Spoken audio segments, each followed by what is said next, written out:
Welcome back to the daily Rambam class. Today we will be learning chapter 17 of the laws of Tubas base of impurity that comes from the dead.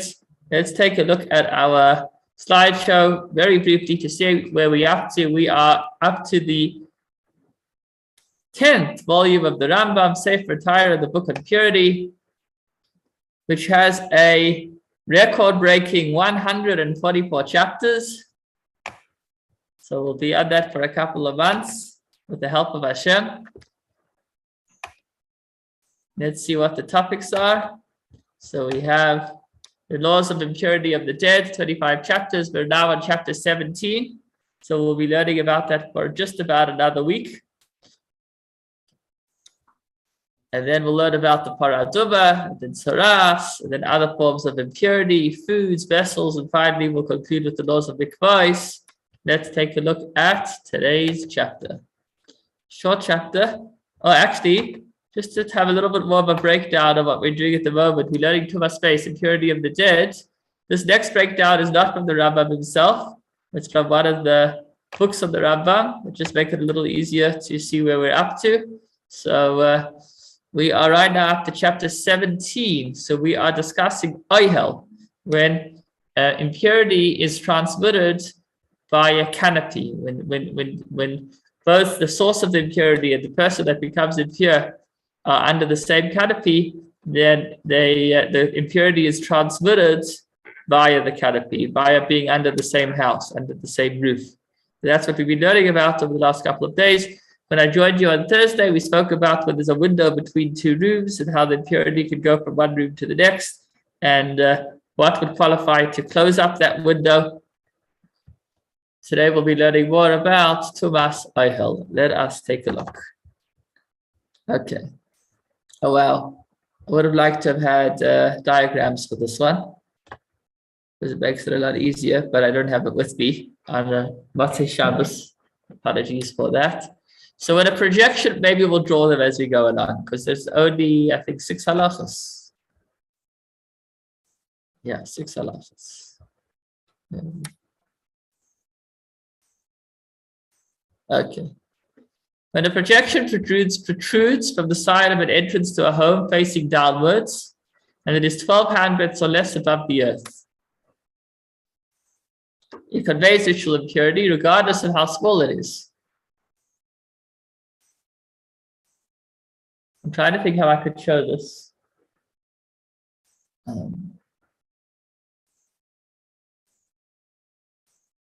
Maybe I could do it like this. One moment.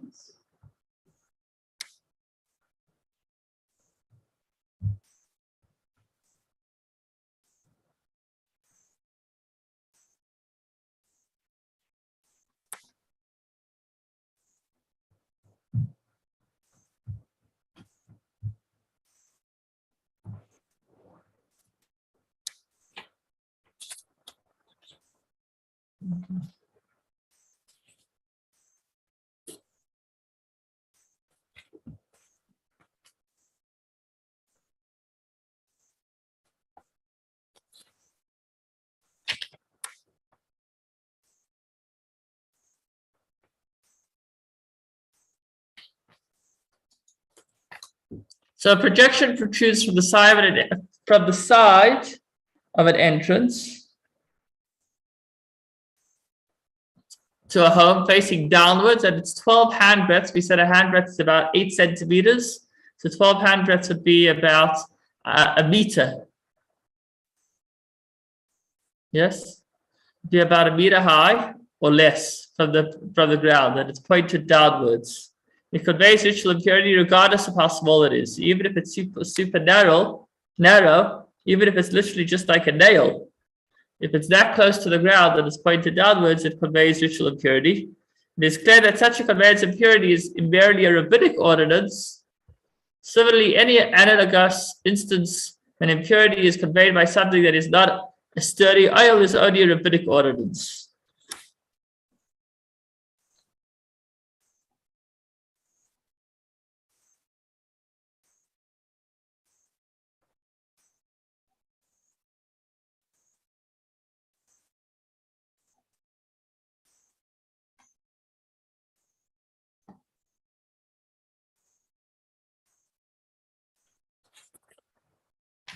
Continuing along.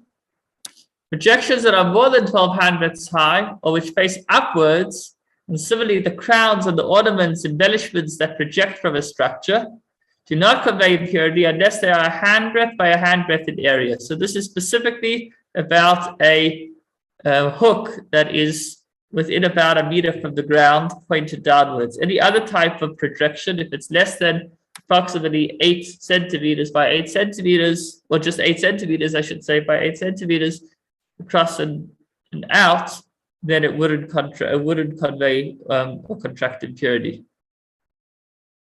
This also applies to a projection that extends over an entrance from a lintel, even if there was a reed at the side of the lintel as wide as the entrance. So it goes the full width of the entrance. If it's only a reed, if it's only so thin, so it does not convey ritual impurity unless it is a handbreadth by a handbreadth in area.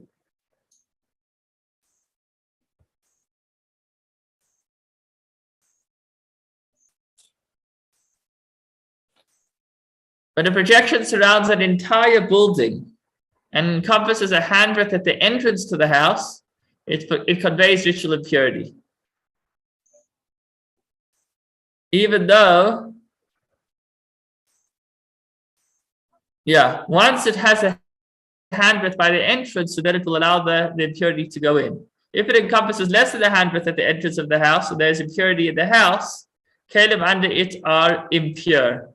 Because although it's less than a tefach, it's still considered an extension of the roof of the house, and so the impurity will be able to continue to go out. If there's impurity under it, it does not convey impurity to the house because it's not able to catch the impurity because it's smaller than the width, so that the impurity won't go in. Similar laws apply with regards to a courtyard that is surrounded by an etc.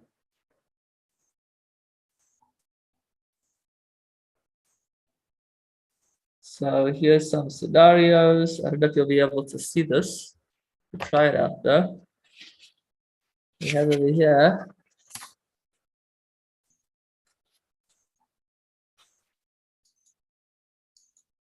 You can roughly see it. It's also all reversed over here. So here you have the one diagram where there's this lintel that's going around the house. And since it goes over the doorway a little bit, that little pile of the side of impurity will not cause impurity to their home because on the side it's less than a tefach.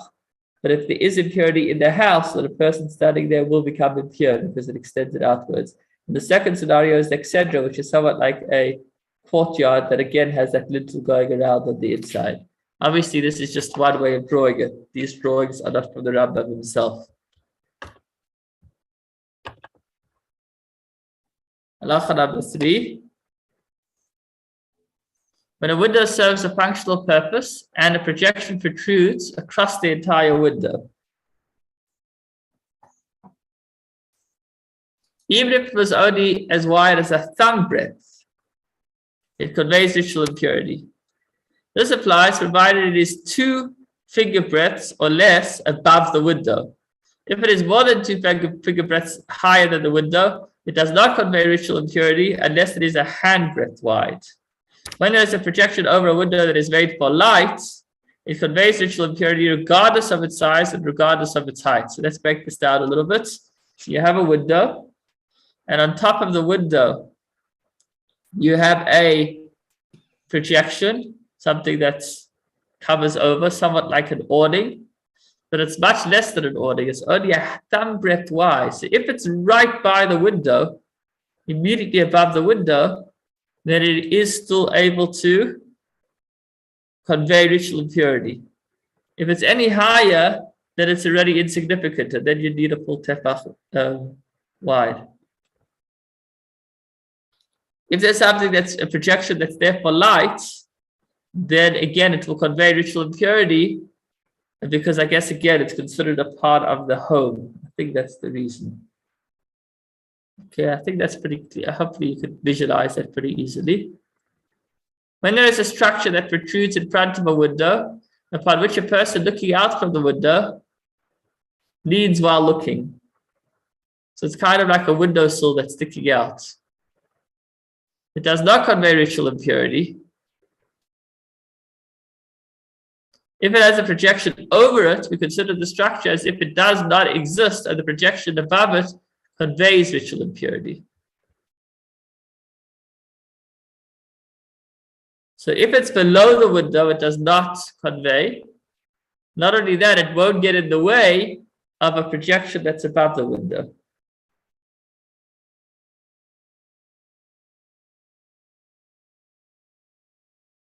How do all these projections convey ritual impurity? If there was impurity under them or under the house, everything is impure, whether it is in the house or under the projections, in both directions.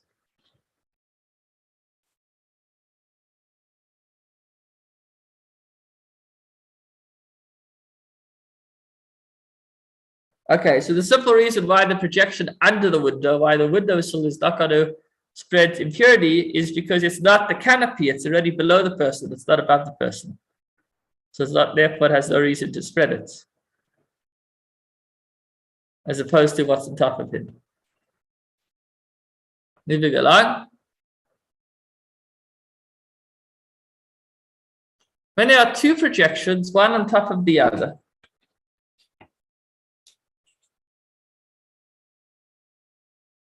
each of them is a handbreadth by a handbreadth, approximately 8 to 10 centimeters wide and deep in area. There is a handbreadth of space between the two of them, and there is impurity below the lower one, then only the space below it is impure. Why? Because whatever's above the roof is already above the roof, so it's not in the same space. So again, you have projection 1 and projection 2, and you have impurity down here. So there's no reason for the space to be impure because it's not under the same canopy. It's under, the impurity is under this canopy. So whatever's above it should be fine. If there is impurity between them, only the space between them is impure. And if there's impurity above the upper one, then the space above it until the heavens is impure. So basically, they're each 3 distinct spaces. They're divided up. That's all that they projected to the same distance. But if the upper one extended beyond the lower one, so if the upper piece that was sticking out came out, let's say 2 handbreadths, and the lower one only stuck out 1 handbreadth, so the higher one was sticking out an additional handbreadth further out than the lower one, and there was impurity below the lower one or between them, then the space between them and between them, the space beneath them and between them is impure because the upper canopy is covering them all, so they're all within the higher canopy. If there is impurity above the upper one, then the space above it until the heavens is impure, but obviously nothing below it because it's extending further out. Now, if the upper one extended beyond the lower one for less than a handbreadth, and there was impurity beneath them, the space beneath them and between them is impure.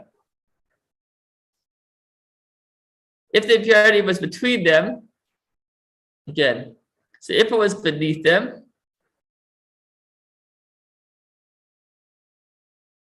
so then the space beneath them and between them is impure.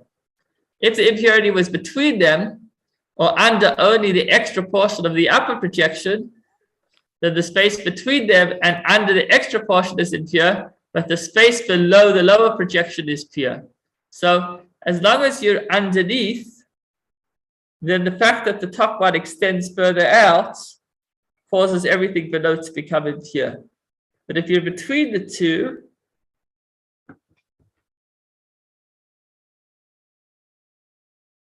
then you're covered. If you're between the two, then there's no reason for it to go lower down.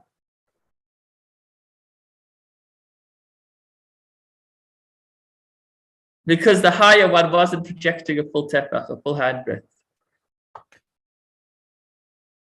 If each of the projections were a handbreadth by a handbreadth in size, but there was not a handbreadth between them, so now they're all one right on top of the other. And there was impurity below the lower one, only the space below is impure. If there was impurity between them or on top of the upper one, the space directly above it until the heavens is impure, because since it's less than the tefach, it's not actually less than what's considered a room space, and therefore it actually doesn't get protected and it goes straight up. As opposed to below, that has more space. It's just between them, this little space. In between them all becomes like one space, but below the bottom is now a separate room. If the projections were not a handbreadth by a handbreadth in size, so they were actually less than a handbreadth wide and deep, whether there was a space of a handbreadth between them or not, whether the impurity was beneath the lower one, between them, or on top of the upper one, the impurity pierces through and ascends and pierces through and descends because it's flush. It's as if they're non-existent. Once they're less than tefach wide and deep, then we consider them not there. Similar laws apply when there are two curtains that are a handbreadth above the ground and placed one on top of the other.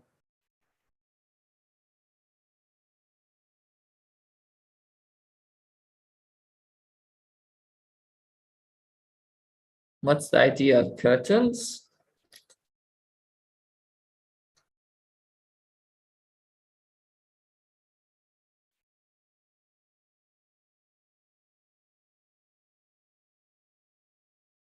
I guess they're not considered like a partition, and therefore the tumah will go through them. I think because they're too wavy, maybe. They're not set in place, I think. When there are kalim, vessels, garments, or wooden tablets placed on top of each other, and impurity was splashed between them, this impurity was a handbreadth above the earth, then the kli that is above it is considered as creating an oil over the space of a handbreadth, and it imparts impurity to all the vessels under it.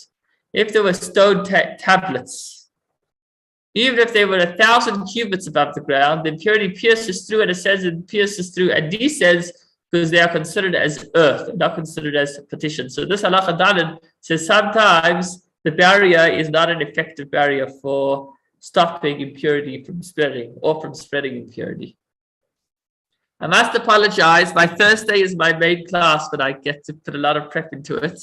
On a Saturday night at the moment where I'm filling in, I've got over the halachas together with you. So I apologize if we're a little bit short on the explanations, but you're welcome to help me out. And tablets of wood are touching each other at their corners. They are a handbreadth above the ground, and there is impurity under one of them. Okay, this will be nice to see. So here's the way he describes it. You should be able to see this.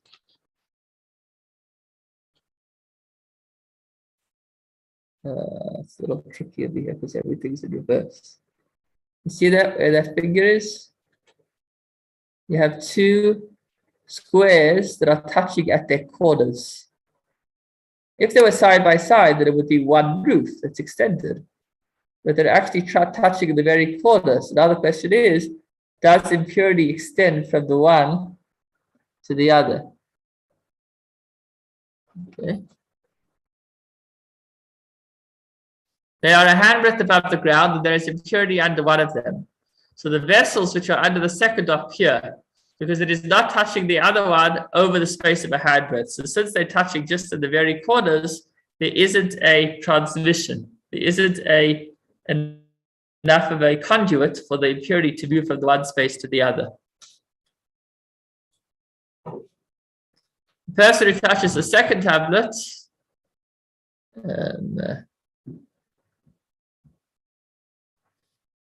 is considered as one who touched kalim that touched the covering over a corpse. If somebody touched the second one, he's not going to become impure for being under the same canopy because they're distinct, but he can be impure for touching something that was covering over the corpse. So he could be become impure through third degree touch as opposed to through canopy.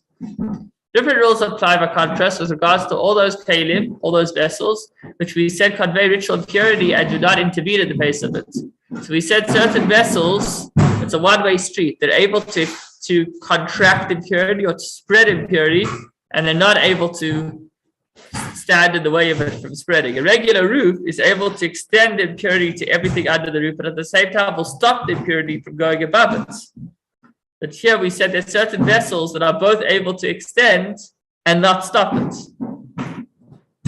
So that would be different from everything we've been discussing in this chapter, because until now we've been seeing what stops the impurity, but they wouldn't stop the impurity. If such a kli was positioned over a corpse, all of the vessels that are above it are impure, as we explained. They are deemed impure as kalim that were held over a corpse, because we look at that lower vessel as if it's not there. Even the kalim over it that are not directly over the impurity are impure. We said actually they have the effect to spread their wings, to not only spread impurity under them, but even if the impurity is here, what's on the sides will also be impure, whatever's above them. So they kind of allow the impurity to spread out below it and above it. They are considered as kalim that touch kalim that were held over a corpse. When an earthenware jug was standing on its base, in an open space, and there was an unemphasized portion above a corpse inside of it or below it. So it was sitting face down, open to the top, and now there's a portion of a corpse in it or under it, and it was sitting on the ground. So directly below its inner space. The impurity pierces through and descends, pierces through and descends. So since the vessel was sitting right on the ground, and in that little space over there was impurity. So since there was no gap between the ground and the vessel, considering this to be the vessel, not the ground, since there was no space, so then there's no effective canopy. So then the impurity will go straight through. It will be as if it's not existent because it's sitting flush. The jug is impure because the impurity pierces its bottom and its inner space becomes impure. If the impurity is located under the thickness of its walls, so instead of the impurity, I need actually a different thing over here. Let's take this. So instead of the impurity being in the middle, it's now on the side, right? It's still, so here's the ground. And then you have, in between the two, you have some impurity. So if the impurity is, try to balance in front of the camera. If the impurity is in the middle, so then it goes into the vessel and everything in the vessel becomes impure. If the impurity is over there, right on the side, so now it's just going, if you were to shoot a bullet straight up, it would stay in the walls. It wouldn't actually enter into the space. That's the scenario we're speaking about. Then the impurity pierces through and ascends, pierces through and descends, but the jug remains pure because the impurity actually never entered into the airspace of the jug. It just stayed within the thickness of the wall. Why is the jug pure? Because impurity does not pierce through its inner space, but only into its walls. And an earthenware container contracts impurity only from its inner space. That's what's unique about an earthenware vessel, that it only becomes impure from its inner space, something unique to an earthenware vessel. If some of the impurity was below the thickness of its walls and some below its inner space, then the impurity pierces through and ascends, pierces through and descends. If the walls were a handbreadth in thickness, it is entirely impure, but the space aligned with its opening is pure. For the impurity has spread only through the walls. So we're saying over here that if you have a thick wall, then the wall will kind of absorb the full thickness of the impurity. So let's say the walls over here were like really thick. They were like, okay, before I know what I'm going to have over here, some kind of mazel tov. So if the walls are very thick, then the impurity will stay within the walls. It won't go into the inner space. That's if the walls were actually a handbreadth thick. The walls were actually about 8-10 centimeters wide. When does the Rambam apply when the jug was pure? If, however, the jug was impure, if it was, so it means that it's not a source of impurity, but it's a jug that had already become impure. So now we want to know, there's a new source of impurity beneath the jug, and is that going to spread to the items within the jug? So when the jug was impure, if it was a handbreadth raised above the earth, it was covered, or it was turned upside down. So in all these scenarios, you have the formation of a space, an airspace beneath the jug. Then an impurity was in it or on top of it. Everything is impure, and anything that touches it in its entirety is impure. If it had a cover fastened to it and was placed over a corpse, any food and drink inside of it are pure, but the vessels over it are impure. We're going to learn soon about what's called, Either way, we're going to speak about how sometimes a vessel can be protected by a covering that prevents impurity. So we're going to learn that a covering over a vessel inside a room works in a one-way street. It helps prevent impurity from coming in, but it won't stop impurity from going out. And even then, it only stops impurity from coming in and contaminating food. But the impurity would still make impure vessels in it. So that's what we're discussing over here. When jugs are resting on their bases or leaning on their sides in open space. So now they're not upside down, but they're either flat or they're like that. They touch each other over a handbreadth of space. And there's impurity below one of them. The impurity pierces through it, and descends because it is flush. Because there's no canopy underneath it. When does the Rambam apply when the jugs are pure? If, however, they are impure, or they were raised a handbreadth above the ground, and there's impurity under one of them, then the space below all of them is impure, because they are considered as a single aisle. Sure, that wasn't an easy one, but nonetheless, thanks for staying with us. Let's test our knowledge.